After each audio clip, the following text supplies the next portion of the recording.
Again, Lego, why? Why do you keep beating this horse down into the ground? It's already dead. You don't need to hammer this further.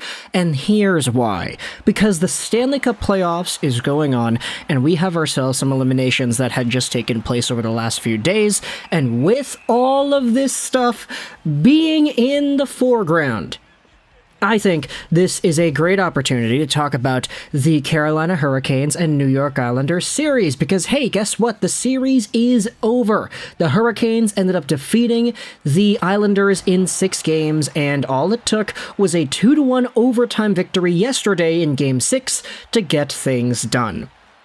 Now, I could go on and talk about the overtime goals, we could talk about Paul Stastny and how weird that was, we could talk about where the Hurricanes go next, what the Islanders had wrong in this series, Lane Lambert, etc., but you know what I'm talking about, baby. The guy has been eliminated. It's April 29th, meaning that it's almost been 3 full months since the Vancouver Canucks traded Bo Horvat to the New York Islanders. And with the Islanders signing Bo to a massive contract extension, $8.5 million a year by the next 8 years, taking this player until 2030. He's already 27 years old right now.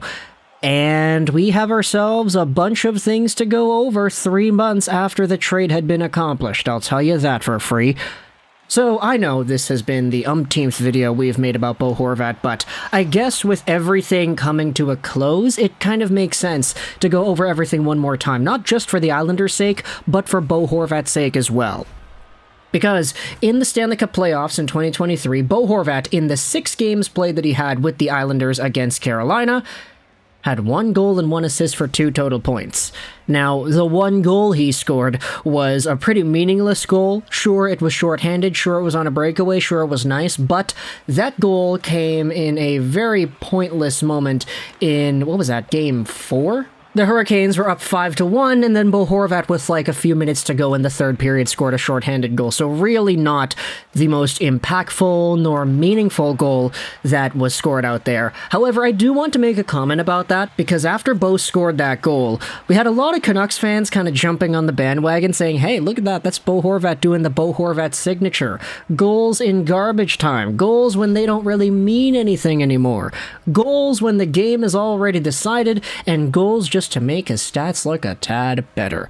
Bo Horvat was sort of, I don't want to say the master of doing that in Vancouver, but he was pretty noted for getting goals either in the last moments of a game where the Canucks were definitely going to lose, or getting 1 or 2 goals when the team was down just a whole bunch.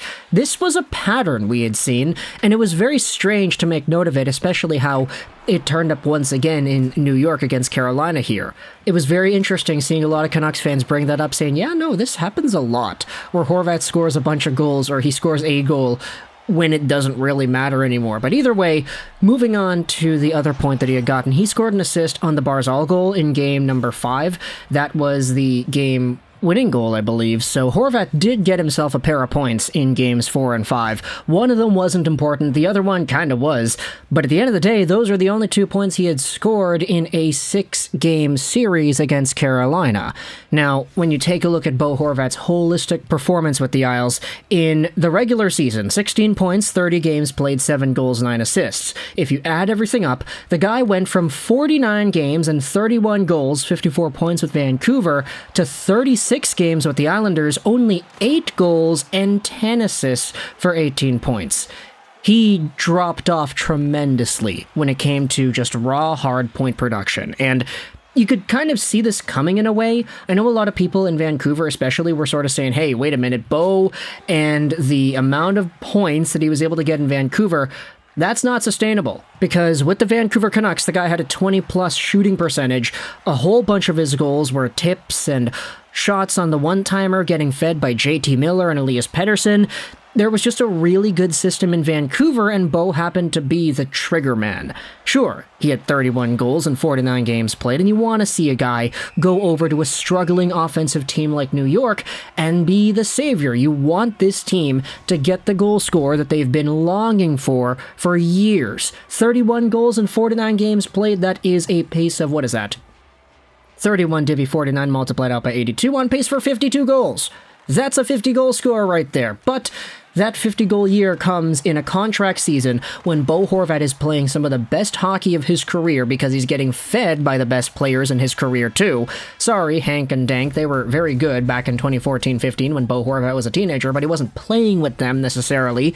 So these are some of the best players Horvat has been surrounded with. They're feeding him with chances, and he is playing his best. He is scoring a bunch of goals, and he is forcing himself to really take that next step when it comes to being that trigger man. He also had those opportunities on the rush where he could dangle by a guy or two and then snipe it on the fly. Bo became a really strong power sniper as his career went on in Vancouver, but the problem was that went on a little bit too late. The Canucks had signed JT Miller. They didn't have enough money to fulfill Horvat's contract demands as he was a 50-goal pace player, and the Islanders went out there and fulfilled it instead, where his shooting percentage dropped to, what is that, 8.1% with the Isles? Now, that's really bad. And we know that he's going to improve. He'll not be shooting at 8% the entire time in New York, don't worry. But there were a whole bunch of years with Bo in Vancouver where his shooting percentage was just kind of hovering around that 11, 12-ish% mark. Even last season, when he had 38 goals in 79 games, he was shooting at 16.6%, which is already considerably high. The fact is, Bo Horvat is in a position where if next season he gets only 25 to 30 goals, I don't think anybody should really be too surprised. He had 31 goals in 49 games with Vancouver this season, on pace for 50, but I don't see Bo Horvat sticking it out and being a 50-goal player over the next 8 years. It's just interesting now because with this contract signed, the blood is already sacrificed here. You kind of just have to ask, okay, well, what did the Islanders do to build around Bo? What did they do to build around Barzal? Because these are two guys that were supposed to go out there and allow this team to capitalize on Ilya Sorokin's greatness and advance past a Hurricanes team. And even if they didn't advance, even if they gave them a good series, it would have been great, but they ended up losing in 6 games, and Bo Horvat gets 2 points in the process. So, 3 months after the fact, when you acknowledge where the Vancouver Canucks are with Filip Hronek, Atu Ratu, and the other stuff, we're not going to talk about the first-round pick because that was traded for Hronek, I think the Canucks are in a better place here. Now, sure, the Canucks themselves have their own problems to go to when it comes to third-line centers. You can't have Sheldon Dries as your third-line center, as unfortunate as that is and as good as he has been. There needs to be some improvements there, and there have already been rumors about the Canucks going after guys like Ross Colton, Ivan Barbashev, etc., because having a center core of P.D. Miller-Bo just wasn't all too practical when you acknowledge that one of these guys would have had to been played on the third line. In New York, Bo is one of the top guys, and he is supposed to be that top goal scorer. It's just, I don't know, it wasn't there. Towards the end of this season and the playoff run in Carolina as well. So, at the end of the day, 3 months removed from the trade, I think the Vancouver Canucks are looking out like bandits here, especially considering the contract that Horvat was signed to. You can't tell me that the numbers and the on-ice play and everything indicates an $8.5 million caliber player based off of what you had seen in this playoff series. Sure, Bo Horvat can win faceoffs. Sure, he can be a leader when he wants to be.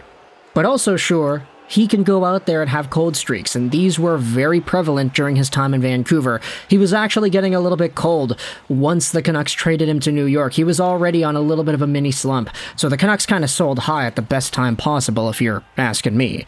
But, of course, I'm no hockey player. I'm just a fan sitting out here in my computer chair letting you know what the situation is about Bo Horvat and his relationship with Vancouver fans. A lot of fans went out there and talked about this endlessly throughout the series, but now the guy is out, the guy didn't produce, and he's got to go out there and show off tremendously in the next season in order to prove that that $8.5 million AAV deal was worth it in any respect. And I'll tell you that for free. So let me know your thoughts in the comment section below. I hope you enjoyed this video. And bye.